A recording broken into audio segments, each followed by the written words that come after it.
কারণ আপনাদের জানিয়ে রাখি, আমি এসআইআর নিয়ে দীর্ঘদিন ধরে কথা বলে আসছি যে নির্বাচন কমিশন যদি মাস্টার মশাই যদি আইনের বাইরে গিয়ে কাজ করে, মাস্টার মশাইকেও আমরা আইনের মাধ্যমে ছেড়ে কথা বলবো না। এটা আমি অনেক আগে আবারও বলছি, এসআইআর নিয়ে আতঙ্কিত হবেন না। আর তৃণমূল দ্রুত এসআইআর করার জন্য ৮০,৬০০ সংখ্যাটাও বলে দিচ্ছি, ৮০,৬০০ বুথে পশ্চিমবাংলা সরকার অফিসার দিয়েছেন এসআইআর করার জন্য। কি হবে এবার বলুন, বলুন কি হবে?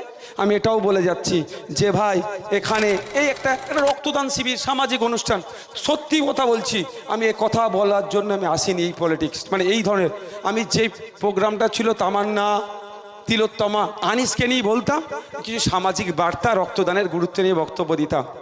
আমি এর আগে ওই আগের মোড়ে এসেছিলাম না, সামাজিক বার্তা দিয়ে যাইনি, দিয়েছিলাম তো। সেরকম পলিটিক্যাল কথাই বলেছি, যদিও আমি পলিটিক্যাল আপাদমস্তক, কিন্তু যখন আমাকে খচিয়ে ঘা করেছো ভাই, সহ্য করতেই হবে, সহ্য করতেই হবে ভাই। যাক, যেটা বলছিলাম, আপনার আবারও বলছি, এসআইআর নিয়ে আতঙ্কিত হবেন না।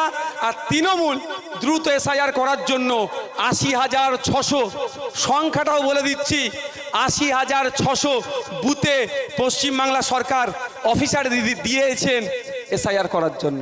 কি হবে এবার বলুন, বলুন কি হবে? আমি এটাও বলে যাচ্ছি যে ভাই, এখানে এই একটা রক্তদান শিবির, সামাজিক অনুষ্ঠান। সত্যি কথা বলছি, আমি এই কথা বলার জন্য আমি আসিনি এই পলিটিক্স, মানে এই ধরনের।